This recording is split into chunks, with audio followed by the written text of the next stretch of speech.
there's the third podcast that has to do with transforming therapy.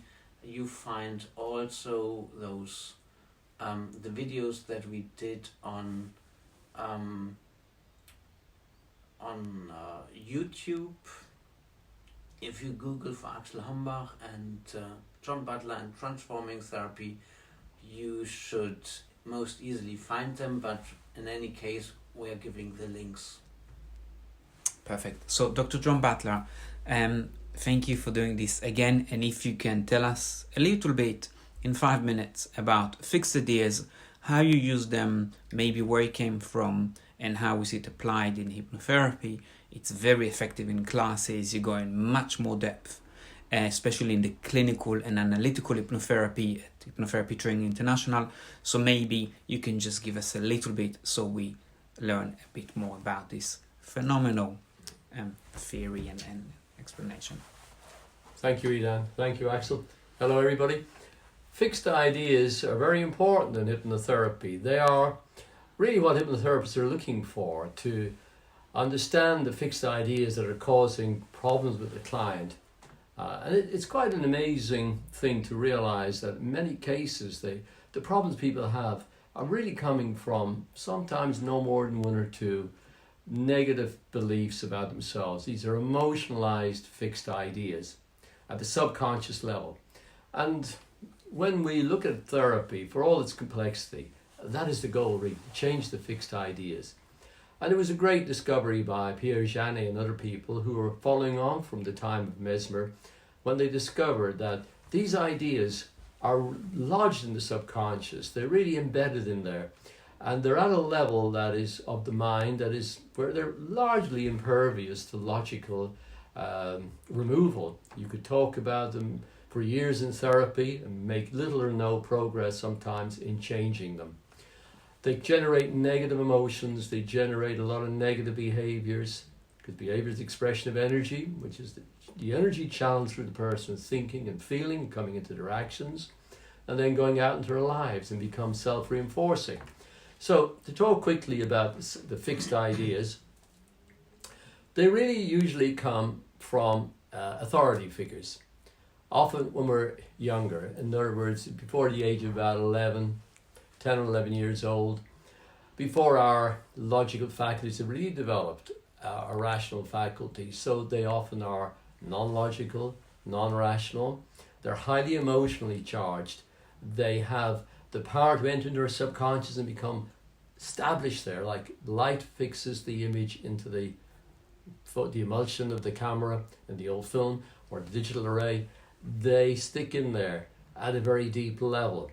And it was Janet's understanding, Pierre Janet, when he said, there's no point in trying to just rationalize about them. What you really have to do is get into a hypnotic state of mind where you can reach those parts of the brain, the mind, where they are lodged. They're deep in the neural circuitry. They're in our limbic system and parts of the mind that are really too strong for logic to control. The emotional mind, the subconscious mind, is far stronger than the logical rational mind, as the smoker well knows. And so these fixed ideas continue to reverberate below the level of consciousness. They link with other negative fixed ideas sometimes. They continue to haunt us and give us problems all our lives until we get in with a competent therapist. The therapist is properly trained in hypnotherapy to begin to alter, weaken, amend, or even removes the negative, destructive fixed ideas. Often they're ideas around, I'm not quite lovable, not good enough, not unconditionally lovable, for example, and don't deserve the best in life, or I can't do X or Y. Or in the case of the smoker, a simple fixed idea, I can't relax without tobacco. I don't know how to cope with my nerves, my stress. So we must take these fixed ideas, deal with them constructively, creatively. They may require regression, analytical hypnotherapy, or they may just require direct programming and suggestion. Just a few other ways in which they become fixed are that there's usually a repetition element involved in them. They're usually coming from, I said, authority figures who could include older siblings, people who we give authority to in some shape or form, an older sibling, a teacher, somebody who really has some influence over our minds. So when the ideas get into the mind and are stuck there, and maybe it just takes one very powerful incident sometimes, as in a PTSD situation, post-traumatic stress disorder, where it's driven hard into the subconscious, it haunts the person, they're still suffering after effects from it years later. It is hypnotherapy in particular that has the power to go to those levels of the mind where they're lodged, to deal with them at that level for emotional re-education, various other kinds of education. We have a whole range of tools that we use in therapy to enable us to understand at an adult level, to re-educate the subconscious, to reprogram the mind and add in new perception so those old fixed ideas are changed. And that is the goal of the therapy. There's a lot to say about them that we don't have time for here. And we have to go to sensitizing events where they were learned and look into the scenario in which they were learned, the family dynamics, understanding why they have that power and how they continue to operate in the mind, to link in conscious and subconscious understandings. There's very sophisticated aspects to therapy here the therapist needs to understand.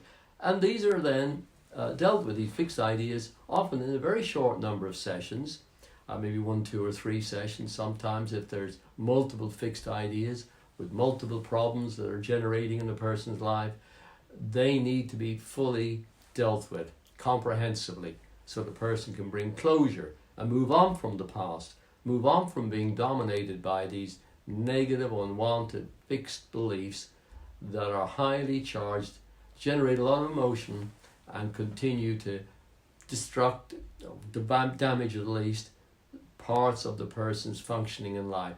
So that's where hypnotherapy really is directed towards. It was Gilboyne's genius to really begin to take these fixed idea theory a lot further. Freudian idea was the sexual trauma. Other theories and therapies have their own ways of looking at it. But when you really open up the subconscious and you put aside most of the theories and you get into the mind, you find lurking there are negative fixed ideas. And it's the job of the therapist to get in touch with those, help the client understand them and change them. And that's just a very quick overview of fixed ideas. That's really great, Dr. John Butler. Just before we send people off here, if anyone would like to learn more about fixed ideas and hypnotherapy in general, can you tell us your website details? And so I know, for example, in November we have a medical course coming, and that may be related to fixed ideas around pain or fear of treatments, of medical treatments. And also in February, you run the very advanced course for hypnotherapists, and that's advanced analytical hypnotherapy. So perhaps you can tell us a word or two about these 2 courses, who may enjoy them. And if I may just start off, people who are into self-help, personal development, motivation, coaches, and these kinds of people, which I myself, with a psychology degree, always looked into, I feel there's something missing in these fields, because if you don't deal with past baggage, often you can get into a hurdle and the person just won't progress, and maybe there's a limitation to how much you can help them. So perhaps you can complete me in this, and then tell us about the courses, or involve the courses in them, and then where they can find how to book and where to see more information about that. So if you don't mind. Okay, no problem. Well, personal development is what we're all about, improving ourselves in life and our functioning and our personalities and the way we interact with other people. So many positives that are part of self-development, personal development, and achieving personal goals. The issue really is that you can know all the right things. You're told to create a positive imagination, positive thinking, which of course can be very superficial and misguided if you just delude yourself in a positive thinking way. Instead, we think about creative thinking, using your resources properly. But when your mind has those negative fixed ideas, you're still stuck. And that is often because of baggage we're carrying from the past. And so we need to know how to reprogram the mind and have that change at a deep subconscious level, so that those ideas that we want to implement with it changes within ourselves. changes within our behavior. It is the power of hypnosis, the power of the subconscious really, that we activate through programming, through clearing baggage from the past. We call that analytical hypnotherapy, and that's the course you mentioned in February. Advanced analytical hypnotherapy. It's where you learn to make those very deep, powerful changes.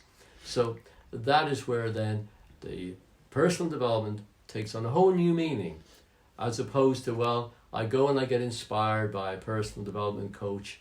I may go to a talk, learn a lot of positive things. It all sounds great. I'm motivated for a day or two or three, and slowly but surely I sink back into my old patterns, because they're deep in the subconscious mind. They're deep in the emotional areas of the brain. And it is hypnotherapy, properly practiced, and I stress properly practiced, that can actually make the change properly, deeply enough, permanently enough. So to find our courses, the best, quickest way to do that is to go to our website, www.hypnotherapytraininginternational.com, and read some of the information there. By all means, send us an email. We'll give you more information as you require. And we're always happy to communicate with you through social media and so on. So that's really, very, very quickly, the power of hypnosis, the power of that hugely, incredibly powerful subconscious mind to make the changes you need within yourself and your life. I look forward to seeing you on one of our courses, hopefully in the near future. Thanks to you for listening and watching, and thanks to you, Idan, and to Axel for your contributions. Thanks everyone. Please leave us a comment below in the comment sections. Let us know what else you'd like to hear from Dr. John Butler and Axel Hombach and myself. We're looking forward to seeing you in our next episode.